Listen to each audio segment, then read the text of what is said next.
Welcome to NTD News Today. I'm Chris Beers. Here are today's top stories.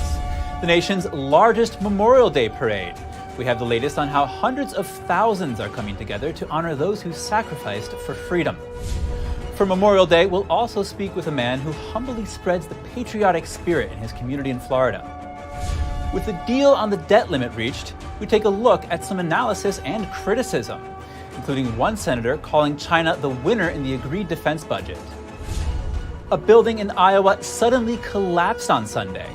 Authorities say 8 people have been rescued, but the cause is still unknown.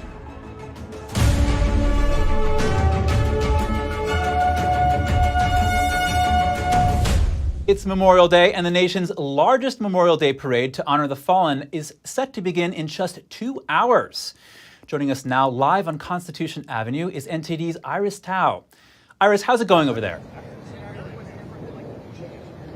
Good afternoon, Chris. So the parade is set to begin at 2 p.m. Eastern time here in the nation's capital, and people are already getting started to prepare for this very big celebration. So organizers tell us that this National Memorial Day parade will have hundreds of thousands of spectators along the National Mall, and this event will be broadcast live on TV, including on NTD television, to many more around the country.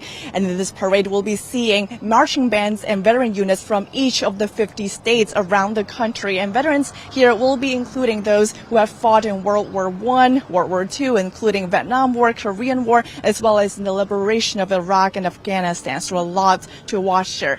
And the big highlight of the parade this year will be it's actually the Grand Marshals, which will be the astronauts from NASA's Apollo programs, the moonwalkers of America. And they're coming as NASA is preparing for its next generation of moonwalkers through its Artemis program.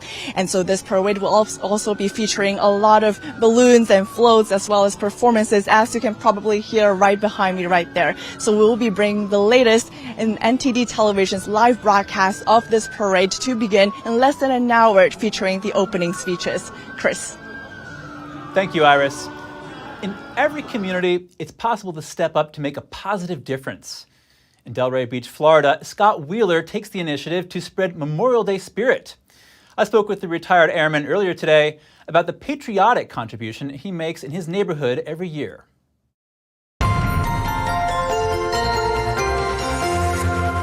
Scott Wheeler, thank you for joining us. Thanks for having me, Chris.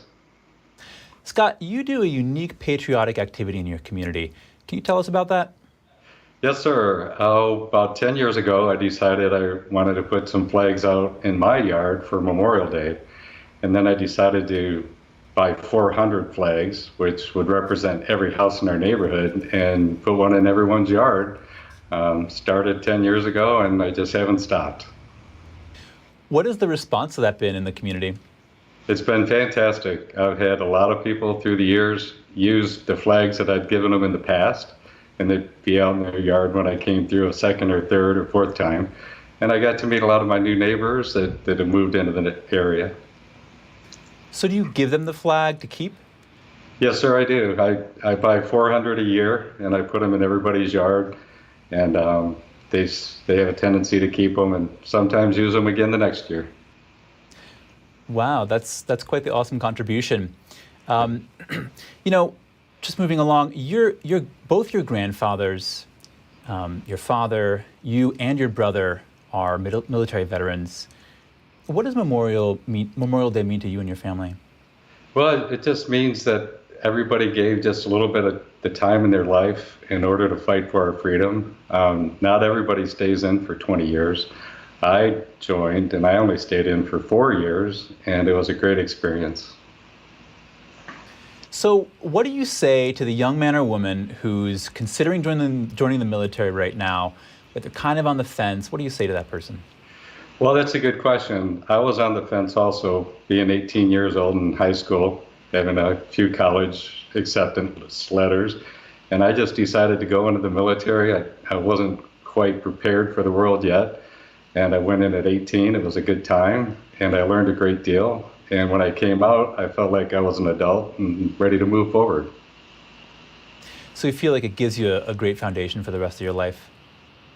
Absolutely. It really gives you an idea that, the whole life you're growing up and your parents are telling you how special you are. Well, as soon as you join the military, you find out real quick that life isn't fair and you've got to work hard. Well, Scott Wheeler, thank you for your service and thank you for your time today. Thank you, Chris. Have a great day.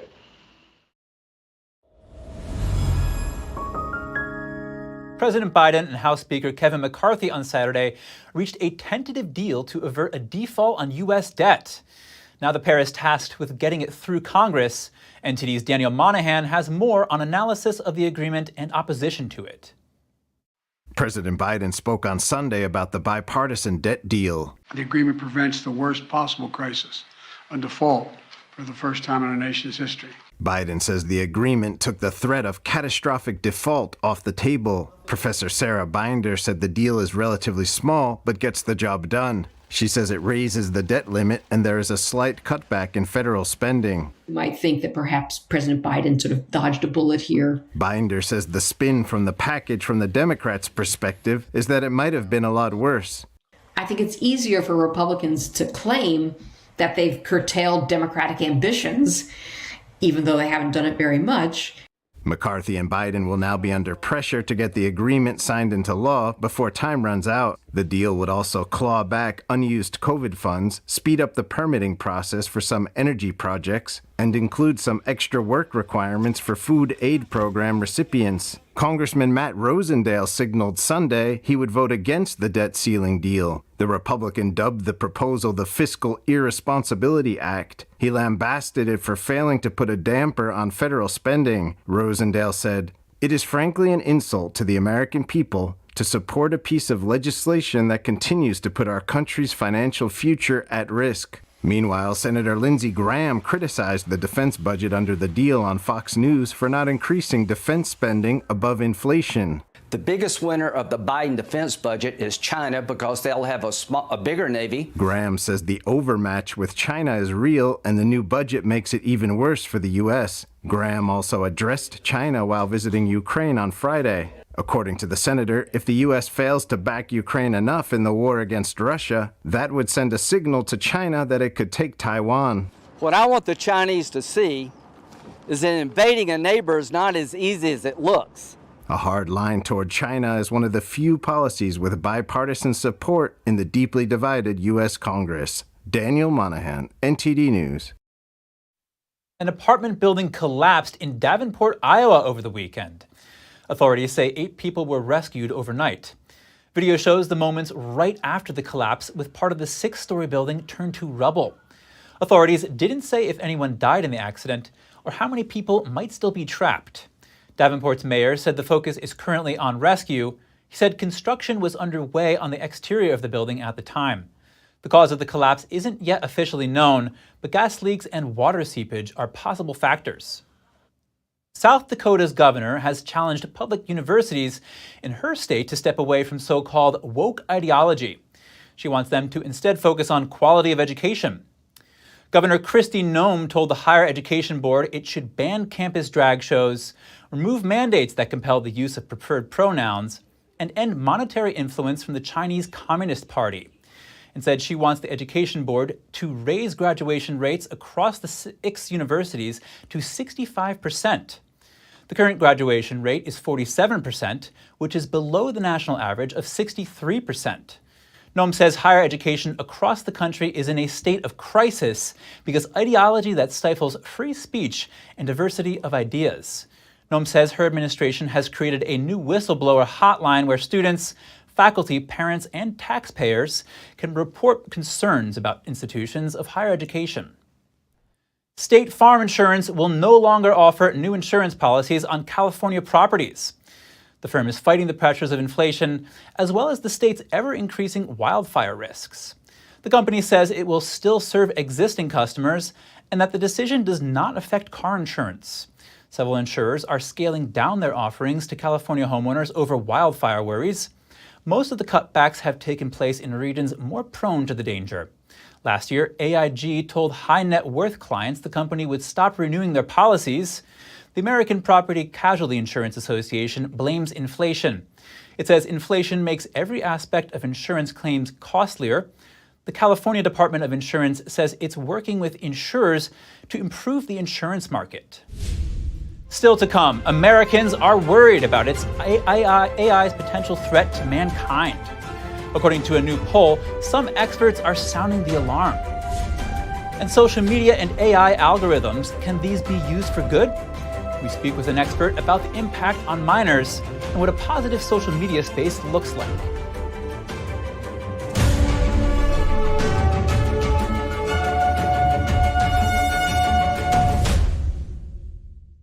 Did you know ESG is impacting every part of your life? From rising gas prices to global food shortages to out-of-control inflation, even losing your freedom of speech and being censored on the internet. It's all being driven by ESG ideology. Who's in control? What can you do about it? Find out in The Shadow State, the first documentary exposing ESG. The ESG movement of governments and corporations operates in the shadows. Only the light of truth can expose it. Watch The Shadow State documentary, streaming now. The homeless problem is getting worse, it's not getting better. Crime is getting worse, it's not getting better. Regulations are getting worse, it's not getting better. People are bailing on California in record numbers. Showing more than half of Californians are considering moving. It might be harder to find a U-Haul than to find your next home. The exodus of people moving out of California is not new. No sane person would want to leave California if they could make it here. For the first time ever, people are leaving. In 2020, California lost 650,000 people. Several high-profile companies have moved their headquarters. This place is going to sink. Watch, they already have high taxes. Our problems are man-made. All you have to do is pay attention. It's the money that's doing the talking, the California legislature. It can't go on forever like this. There's a lot of people that you would be surprised by their stories.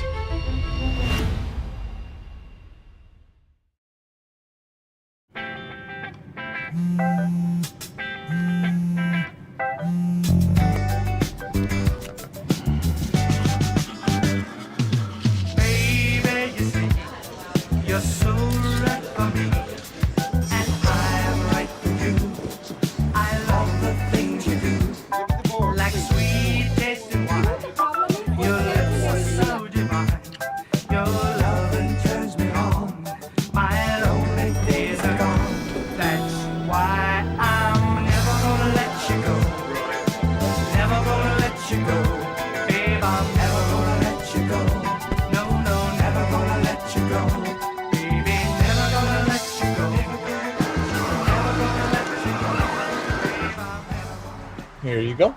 Thank you. Thank you.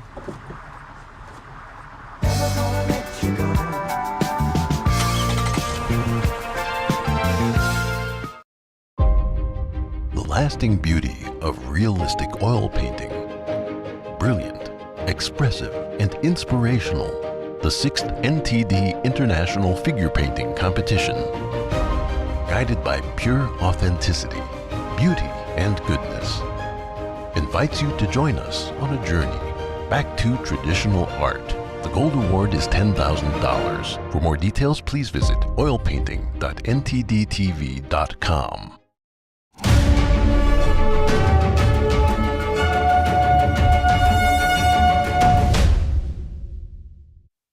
Welcome back. The majority of Americans are worried that artificial intelligence could pose an existential threat to civilization. This comes as AI is rapidly developing. Here's more. A majority of Americans say the rapid advancement of artificial intelligence technology could put the future of humanity at risk. That's according to a poll by market research firm Ipsos and Reuters. The poll also shows more than 2/3 of Americans are concerned about the negative effects of AI. Here's Ipsos pollster Clifford Young. Overall, Americans are concerned, a vast majority of Americans are concerned about AI. We asked specifically about the existential nature of humanity. Will AI impact that? And 61% of Americans agree that it will. AI chatbot ChatGPT has become the fastest growing app of all time. It kicked off an AI arms race. AI's rapidly developing capabilities have some researchers sounding the alarm. Widely known as one of the godfathers of AI, computer scientist Geoffrey Hinton speaks out on its risks. I suddenly realized that maybe the computer models we have now are actually better than the brain. And if that's the case, then maybe quite soon they'll be better than us. So that the idea of superintelligence, instead of being something in the distant future, might come much sooner than I expected. Hinton is now among a growing number of tech leaders publicly warning about the risk that AI machines will achieve greater intelligence than humans and potentially pose a threat to humanity. He compares the danger to the threat posed by the advent of nuclear weapons in the mid-20th century. OpenAI CEO Samuel Altman has previously indicated he supports government regulation of AI or guardrails to protect the public from potential harm.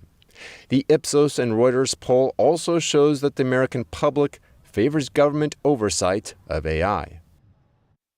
It's not just AI. Social media is also coming under fire, especially for the dangers it poses to the mental health of minors. I wanted to explore this important topic further, so I spoke with Nick Janicki, Director of Media Relations for Ganjing World. This new video sharing platform says it's free from violent, erotic, criminal, and harmful content.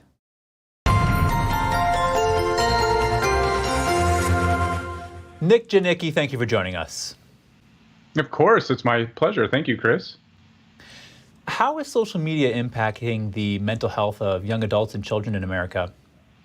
Wow, that is a very broad question. And the answer, I think, is actually frightening or could be considered frightening. So when you look at how much time children in particular spend on social media, depending on the report, you're looking at 3 upwards of 8 hours a day on video platforms, on social media, TikTok, YouTube, Instagram, whatever it might be. You're finding a lot of issues specific to a couple different things. One is what we're calling the addiction loop, which is the inherent nature of technology has a tendency to actually hijack your dopamine response and use that to create an addiction loop. So the more negative things you watch and interact with, the more that's going to be fed to you, which obviously you can see that could be quite dangerous.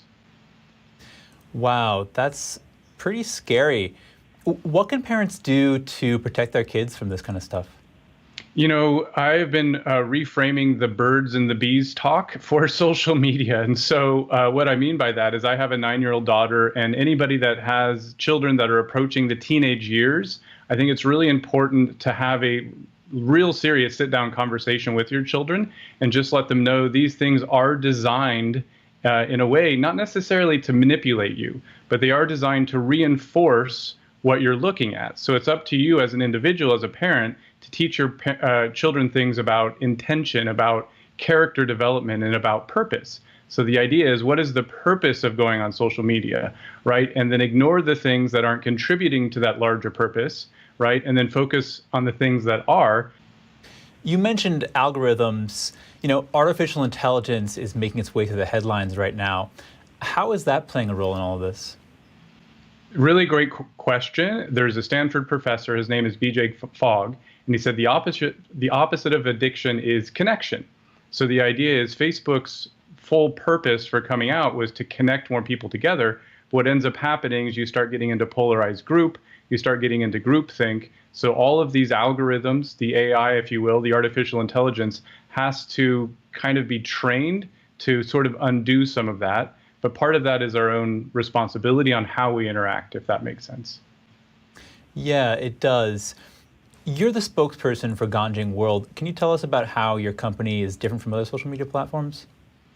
Of course. So Ganjing simply means clean.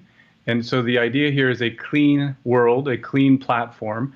And basically the easiest way to think about this, it's a platform that's G-rated. So that means it's free from erotic, harmful, violent, or criminal behavior. The entire platform is free of this.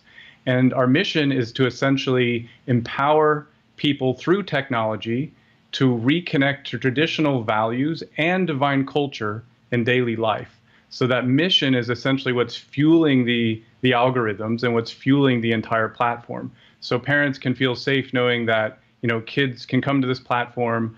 It's freely available to use, to interact and watch videos. The really cool thing here, Chris, is you don't even have to log in.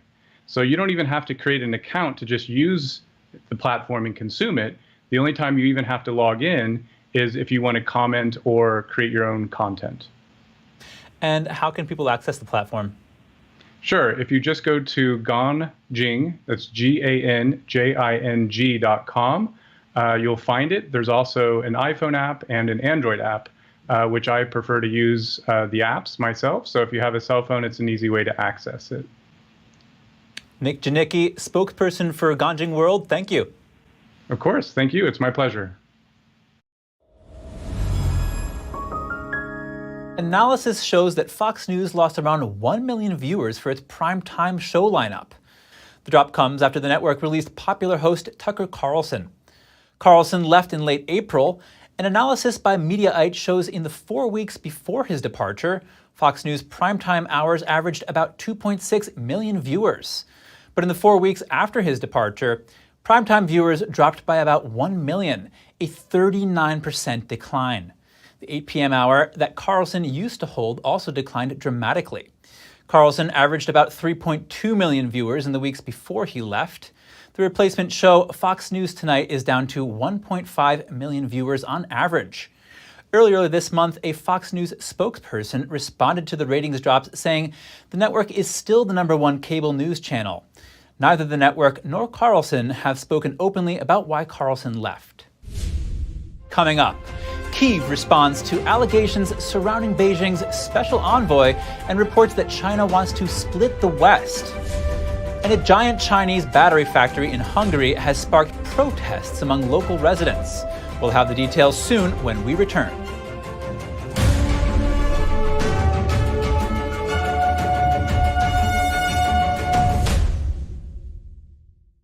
What does it mean to devote your life to the truth? Does it mean investigating communist subversion here in America? Does it mean exposing the deadly fentanyl crisis in the Midwest? Or spending late nights and covering deep government corruption? Because at a time when America's traditional values are under attack, it's the responsibility of righteous journalists to uphold truth and tradition.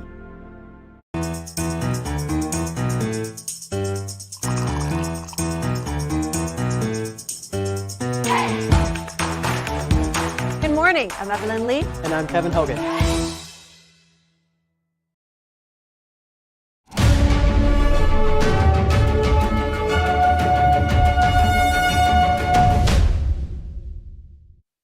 Welcome back. Russia launched 2 air attacks on Kyiv today. Ukraine said ballistic and cruise missiles were used in the attacks. Explosions rang out across Kyiv this morning as Russia launched its 16th air attack on the Ukrainian capital this month. Panicked residents rushed for cover when the sky filled with smoke trails and blast clouds. Some of them initially ignored the air raid siren as they ate breakfast in cafes. Authorities said all 11 Russian cruise and ballistic missiles were shot down, but 1 person was taken to a hospital. Heavy airstrikes about 6 hours earlier had targeted the capital and caused a fire in the Black Sea port of Odessa. Russia said its military had hit Ukrainian air bases in overnight strikes, and Ukrainian forces had shelled industrial facilities inside Russia. Ukraine said work was underway to restore a runway at military target, and that 5 aircraft were taken out of service. Chinese envoy Li Hui wrapped up his European tour last week, trying to broker a peace deal in Ukraine. He allegedly called on the West to recognize Russia's claims to occupied territories in Ukraine. Kyiv's foreign minister has responded to the allegation. Here's the story. In a video posted on Facebook, Ukrainian Foreign Minister Dmytro Kuleba denied a Wall Street Journal report on Li Hui's alleged peace mission. The article called out Beijing for trying to split the West. It claimed during his European tour, Li urged U.S. allies to cease fire and to leave Russia in possession of occupied Ukrainian territory. Kuleba said the countries Li visited denied having held such negotiations. He said Kyiv sees China as an important interlocutor, but stressed that Ukraine isn't considering moves for territorial concessions. Beijing claims it seeks a neutral stance and a so-called political settlement in the Ukraine conflict. But its envoy, Li Hui, received lukewarm receptions in Poland, France, and Germany. A German newspaper cast doubt on Beijing's motives, calling Li's trip a diplomatic showcase. And another national German newspaper said China aimed to demonstrate its presence as a world power. Li himself bears close ties to Moscow, having served as China's ambassador to Russia for a decade. Before he left office in 2019, Russian President Vladimir Putin awarded him the Order of Friendship. In the last stop of his European trip, Li met with Russian Foreign Minister Sergei Lavrov last Friday. Lavrov noted there would be serious obstacles in resuming peace talks with Kyiv. A sprawling Chinese battery factory in rural Hungary has sparked protests. While the government sees it as a chance to make the country a global hub for battery manufacturing, residents worry it will worsen environmental issues. Bulldozers and excavators are mobilizing near a village in eastern Hungary. They are preparing the land for the construction of a nearly 550-acre Chinese electric vehicle battery plant. Residents worry that the factory will worsen existing environmental problems. Pouring concrete over nature while we know how polluting the factory is going to be? Is this the green future? For whom? I'm sure not for us. Local residents say they were blindsided by the announcement that the factory would be built on agricultural land. The industrial park is expected to use twice the amount of drinking water consumed in the region. Activists say this will add a major burden on the water supply in the midst of a historic water crisis. If factories already have a permit to use drinking water, why would they use polluted water? There are so many questions that we have asked, but we only get meaningless answers. The $8 billion factory will be one of Hungary's largest ever foreign investments. The government hopes it will make the Central European country a global hub of lithium-ion battery manufacturing. Modern Chinese investments have a huge role to play in keeping the Hungarian economy on a growth path. That's why we will continue to encourage Chinese investment in Hungary. The factory is expected to create around 9,000 jobs. But the president of the Hungarian Parliament's Committee on Sustainable Development warns that this plant will only increase the country's vulnerability. These are essentially assembly plants, and they take the profits away from here. It's also typical that they do not give work to Hungarian people, not to the local people, but to foreign guest workers, while at the same time they bring the risk of pollution here. An environmental expert says there has been a lack of environmental impact studies on the longer-term consequences of the plant for Hungary's air, soil and water. A comprehensive large-scale environmental assessment would be needed, and its results should be consulted with society. Unfortunately, this has not happened. South Korea is hosting its first summit with Pacific Island leaders. The meeting comes amid concerns over Beijing's influence in the region. 태평양이라는 광활한 바다에서 I hope that South Korea and the Pacific Islands, which are on the same boat in the vast sea of the Pacific Ocean, will sail vigorously for our joint prosperity. 힘차게 항해해 나가길 Cook 기대합니다. Islands Prime Minister Mark Brown is the chair of the 18-member Pacific Islands Forum.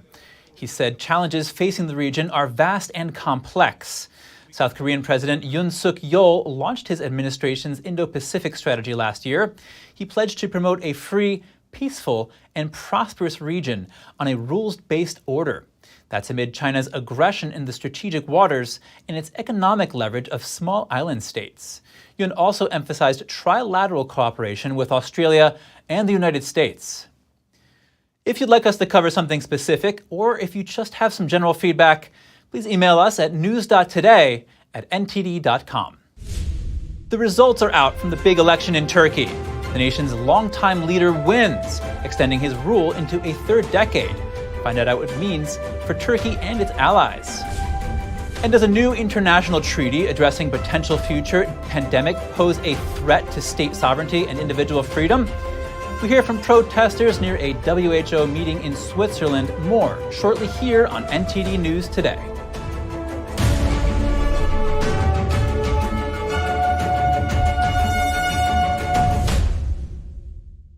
Shen Yun Creations, the streaming platform from Shen Yun, featuring world-class dance, past programs, and all original music.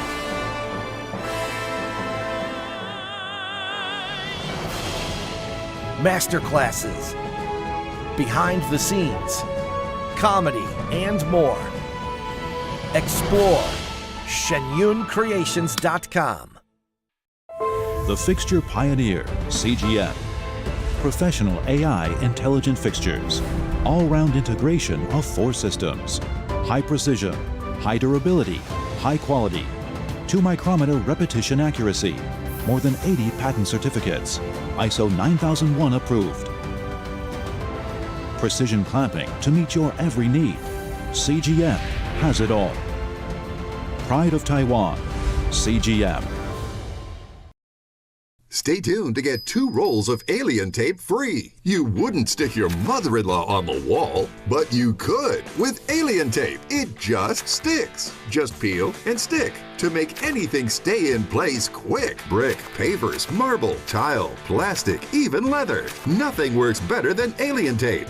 You wouldn't stick your fishbowl on a moving car, but you could with alien tape. The secret is nano-stick technology that grabs and locks on to secure one side of the surface to the other. Alien tape secures in seconds, then twist, pull, and rinse to reuse. Call or go online to get your first roll of alien tape for just $19.99, plus shipping and processing. But to make this deal really stick, we'll give you 2 more rolls absolutely free. You get 3 rolls of alien tape for one low price. Order now.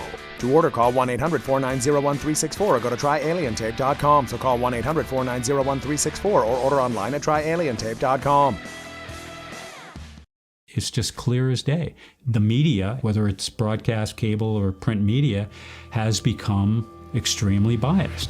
And I started looking online for alternative ways to get information. And I saw an ad for a free trial.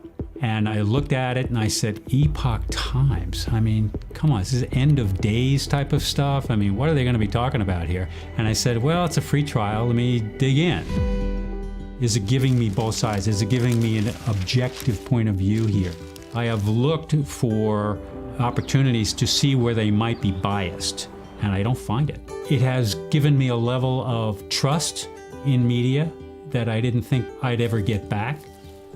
I love the Epoch Times because it has renewed my faith in the idea that a reliable, responsible, non-biased source of information is available. And I can say that I love it because of that.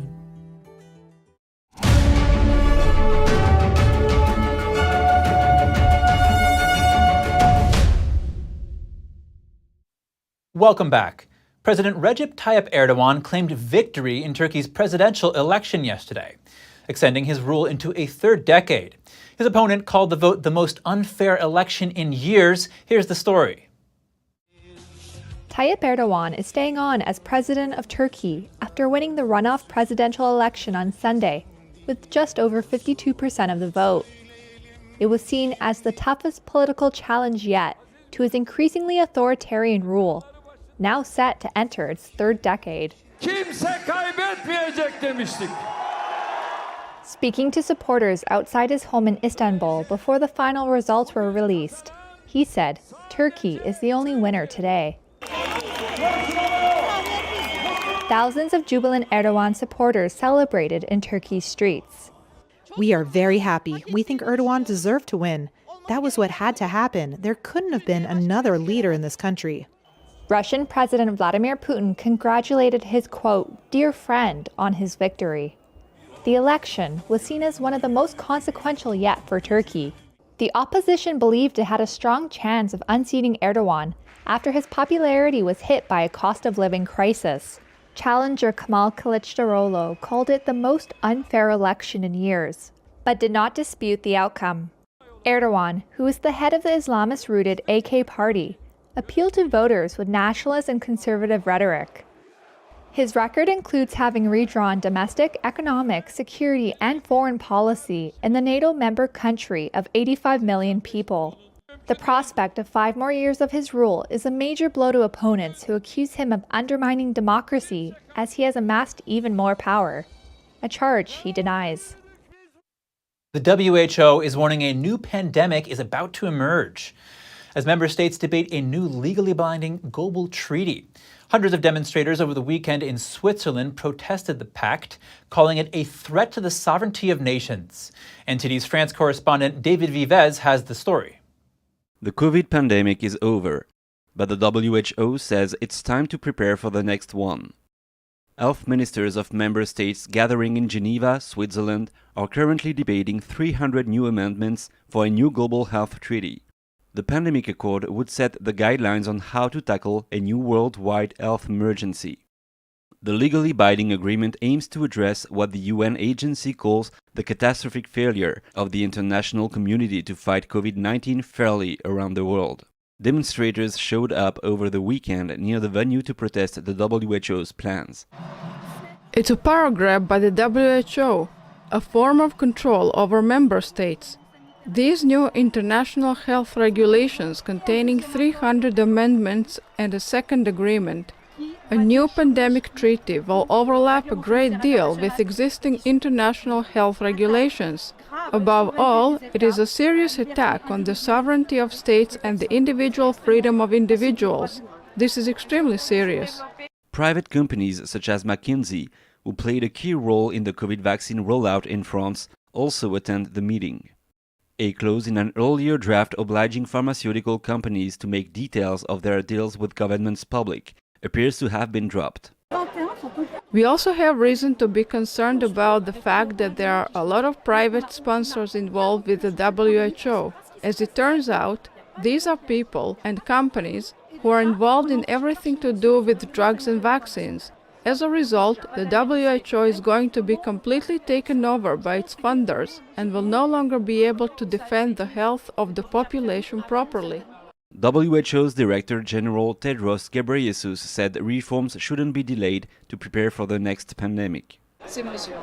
The WHO is going to dictate certain measures, and the member states are going to have to pay for these measures. So here again, in terms of the economy, a country no longer has any control over its own affairs. And in terms of a country's culture and values, it's catastrophic. It's going to be the same measures everywhere. The pandemic treaty is expected to come in force by the next year. David Vives, NTD News, Paris. Twitter owner Elon Musk leaves European Union officials upset after he pulls Twitter out of Europe's social media regulation scheme. It's something critics say is a censorship regime. The EU's Internal Market Commissioner wrote that Twitter will now face some legal liabilities. An EU official told Euroactiv that the European bloc was waiting for this, and it was purely a matter of time. There are 19 companies currently subject to Digital Services Act rules, which are supposed to combat disinformation. Violations could be punished with fines of up to 6% of a company's annual revenue. A Danish historian warned about the Digital Services Act in late 2022. He wrote in the Los Angeles Times that the rules are, quote, likely to result in serious collateral damage to free expression across the EU and elsewhere else legislators are trying to emulate it. Italian police in Venice are investigating the source of a green liquid patch. It appeared Sunday in the city's central Grand Canal. Italy's fire brigade said water in the main canal turned fluorescent green before flowing into a lagoon and coloring parts of that too. The local environmental agency received samples of the water and is working to identify what substances may have caused the color to change. The incident is similar to protests by environmental groups that have colored monuments calling for an end to state subsidies of fossil fuel. Activists recently used vegetable charcoal to blacken the water in Rome's Trevi fountain. However, no one has claimed responsibility for the green-colored water in Venice. In the UK, as households move towards using heat pumps instead of natural gas furnaces for heating, the electric grid is put under extra pressure.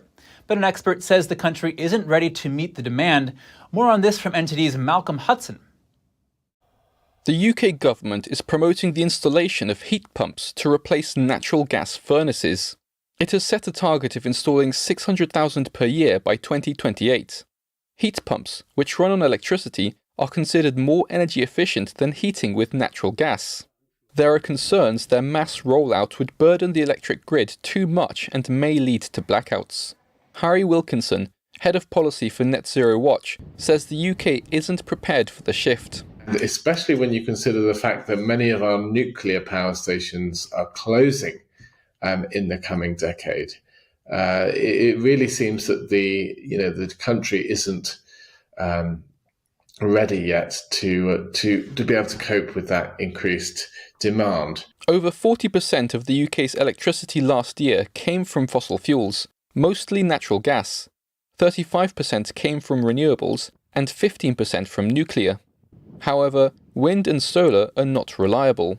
That's right. I mean, when the wind isn't blowing, we would need to be powering those heat pumps with gas or with whatever backup services were available. He says the government wants to make use of hydrogen as a backup energy supply, but Wilkinson adds this relies on such technologies being developed and working well. So, they're taking risk upon risk upon risk, and this can only inevitably lead to higher costs in the system. The UK government has also spent tens of billions of dollars subsidising energy bills for businesses and households over the winter. And to avoid blackouts, the energy companies have paid people not to use electricity. All this drives up costs. Wilkinson says the government needs to think long-term and prioritise affordability, and he suggests focusing on stable energy sources like nuclear. Malcolm Hudson, NTD News. Bird flu outbreaks in the last 2 winters have pushed up egg prices. Scientists in the UK say despite the coming of summer, the disease shows no sign of going away. However, they say the virus is not at the stage where it can spread between humans. The UK's agency in charge of animal health says cases of bird flu are continuing to rise despite the approach of summer, and that's much the same for Europe as a whole. The scientist at the Animal and Plant Health Agency in charge of the influenza work group says since October of last year, 12 different strains of H5N1 have been circulating in wild birds in the UK. Because we're not picking up every dead wild bird, we're not testing every dead wild bird, and so we're not getting genetic characterization across the whole piece. So we're only seeing a snapshot of what the virus is doing in nature. This animated graphic shows the rapid spread of bird flu across the UK in recent years. The agency's head of virology admits there have been mutations in the virus, but the spread of the disease in mammals is low. This virus is still essentially a virus that wants to be in a bird. It's optimised to infect and spread amongst birds. That means it doesn't carry the same level of characteristic for people. It actually doesn't want to be in people. Brown says almost all the mammals that died from bird flu were those that lived very closely to wild birds and preyed and fed on sick and dead birds. So the extremely large quantity of virus, because a sick or dead wild bird has lots of virus in its body organs. So they become exposed to an exceptional dose, as we say. This is how the bird flu virus looks under a microscope. Brown said bird flu is not at the stage where it can easily mutate into a disease that can be spread between humans. Until now, infections between humans have been mostly among people who work with birds and who are now routinely tested. So at the moment, yes, the jump to mammals is a concern and there are some changes, but that's not sufficient to change the risk profile for humans. Several countries in Europe are developing bird flu vaccines.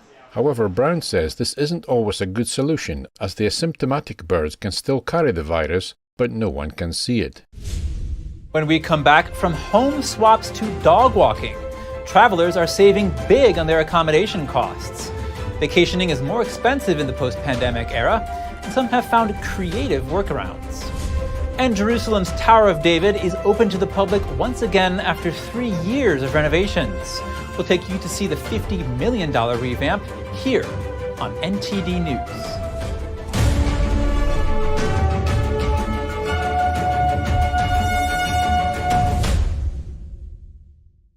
According to ancient Chinese medicine, purslane is considered a medicinal herb and is used to help lower cholesterol, improve vascular functions, and prevent diabetes.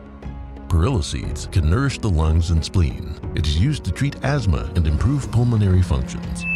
Puritang green vegetable omega-3 is made from purslane and perilla seeds from Hwangmae Mountain in South Korea.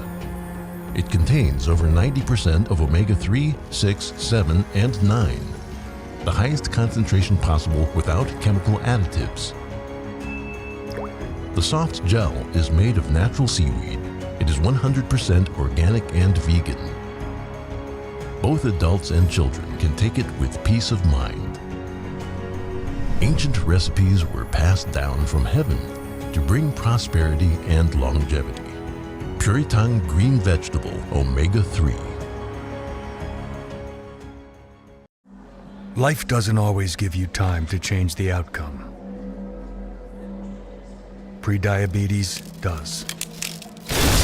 1 in 3 adults has prediabetes, but with early diagnosis, prediabetes can be reversed.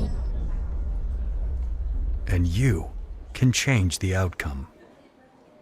Take the 1-minute prediabetes risk test today. Go to doihaveprediabetes.org. It's a painting that is peaceful. There's a lot of beauty in it. And you forget about whatever you might be worried about.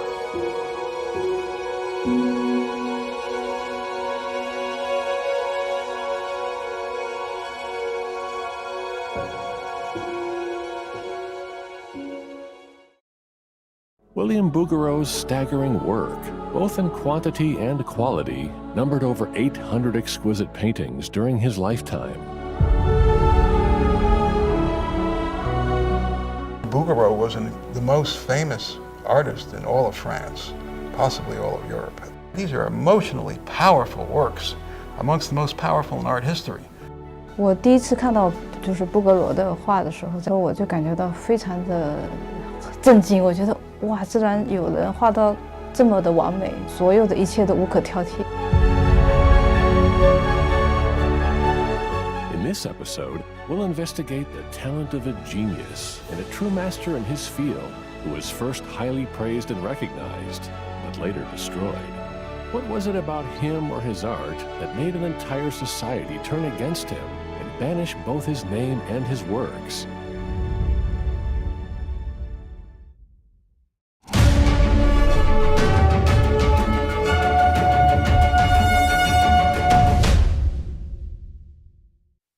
Welcome back. As the world emerges from the pandemic, travelers are seeking creative ways to explore the world, and they found a cheaper alternative to pricey hotels. Let's take a look. Lillian Smith spent about 8 of the last 12 months traveling around the world, visiting France, Morocco, Japan, and Korea. She figured out a solution that would save her money on accommodation costs. The way that house sitting works for me is that I use an app called Trusted House Sitters primarily to find houses that I can stay in for free. I could be just caring for a house, or I could also be caring for a house and pets and plants, or any variation in between. Through platforms like Trusted House Sitters, members can contact those who need simple chores done when their homes are vacant, like house sitting and dog walking. Yeah, I've saved over $11,000 in accommodation costs, and that's a very low estimate. That's kind of based on roughly like $130 a night in accommodations, but that obviously can range depending on where you're staying. Smith said she has house sat in 6 countries. Data shows that the average daily rent for short-term rentals and in the U.S. rose by about 40% and 20%. That's compared to the same period in 2019. This trend is driving growth in the house-sitting market. Some travelers are also turning to unlimited house swapping. U.S. company Home Exchange reported membership gains of more than 70% in the first quarter. Jerusalem's Tower of David is reopening its doors after 3 years of renovations. The revamp of the fortress cost $50 million. NTD's Andrew Thomas has the details. For centuries, pilgrims, conquerors, and tourists have passed beneath the Tower of David through the Jaffa Gate. After 3 years of renovations, the Tower of David Museum is open to the public once again. We invite the visitors to discover the secret of Jerusalem, how Jerusalem, a small city in the hills of Judea, became so important city for so many people from all over the world. The work features new exhibits, a restored minaret, and a new entrance to the old city. Byzantine, Crusader, Ottoman, and British artifacts dot the grounds and galleries of the museum. The citadel itself is an archaeological site, and it really serves like a time capsule that holds the whole history of Jerusalem. The overhaul also includes a new visitor center, entrance, new galleries, and an educational space. We made the Tower of David Citadel a new gate to the city, because now you don't have to use any of the Ottoman gates. You can enter the citadel, enjoy the history, and go out to visit the old city. Yossi Vaknin is a conservationist with the Israeli Antiquities Authority. He worked on the restoration of the minaret on the grounds of the museum. In fact, this project, the project of preserving the minaret, the teams that worked on it, its physical history is the history of Jerusalem. It's who lives here, the changes that the buildings inevitably undergo as time progresses, the partnership of the people, and in the partnership of the people, it doesn't matter what background they are coming from. The Tower of David drew over 500,000 visitors in 2019, making it one of the city's most visited sites. Andrew Thomas, NTD News. The modern Western diet consists of toxic seed oils, refined white wheat flour products, and loads of sugar. Eating like this can make you vitamin and nutrient deficient in no time. Let's look at some common deficiencies and how they may be reflected in the human body.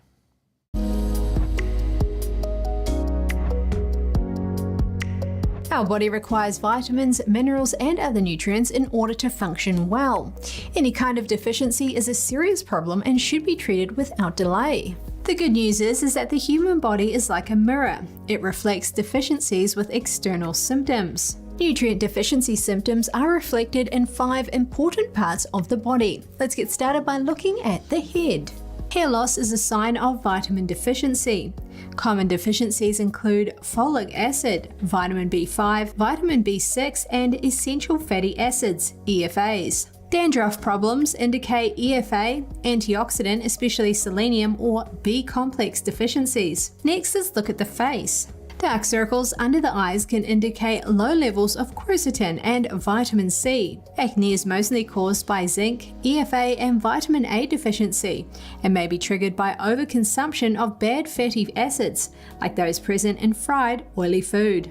Tooth decay is a sign of deficiency of vitamin B6 and minerals like boron, calcium, and silica. Bleeding gums are a result of inadequate intake of vitamin C and bioflavonoids. Cracks at the corners of the mouth are a sign of deficiencies in B2 and other B-complex vitamins. Sore tongue may be a sign of B12, folic acid, iron, and/or zinc deficiency. A pale tongue may indicate low iron levels, so an iron test is recommended. Next, let's take a look at the skin. Dry skin is caused by deficiencies in EFAs, vitamin A, and/or vitamin E. Skin tags around the neck, arms, and back are a sign of glucose intolerance or reactive insulin levels. Easy bruising of the skin may indicate low levels of vitamins K, C, or E, and/or bioflavonoids. Slow wound healing is a sign of deficiencies in vitamin A, vitamin C, zinc, and/or EFAs. It may also indicate the presence of diabetes. Next, let's take a look at the hands and nails. Hangnails and cuticle inflammation may be a sign of zinc deficiency. Skin cracking at the tips of the fingers showcases deficiencies in zinc, vitamin E, or EFAs. Cold hands are a sign of deficiencies in EFAs, niacin, vitamin B3, vitamin E, vitamin B12, or iron. Flat angle, spooning of the nails may be a result of iron deficiency. Rigid nails are caused by low levels of minerals. And finally, let's look at the feet. Nail abnormalities in the feet and toes similar to those found in hands, such as ridged nails, may indicate the same vitamin deficiencies. Tingly feet with poor circulation are a sign of vitamin D3 deficiency. You may need to get more sunlight. Deficiencies of essential vitamins, minerals, and other nutrients are usually a result of poor dietary habits. This includes low intake of fruits and vegetables. If you can eat a balanced diet, you can easily prevent vitamin deficiencies. For example, eating more foods rich in vitamin E like almonds can help to overcome skin and hair hassles that are very common nowadays. If you have one or more of the symptoms we've discussed, consider discussing them with a healthcare provider. Thank you for tuning in today. If you'd like to share any news tips or feedback for the show, please feel free to email us at news.today@ntd.com. I'm Chris Beers, and you're watching NTD News, New York City.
Thanks for watching us on YouTube. Did you know YouTube only keeps selected videos on its platform? So if you want to make sure you get the full picture, just subscribe to our newsletter. Go to newsletter.ntd.com and sign up. It's free.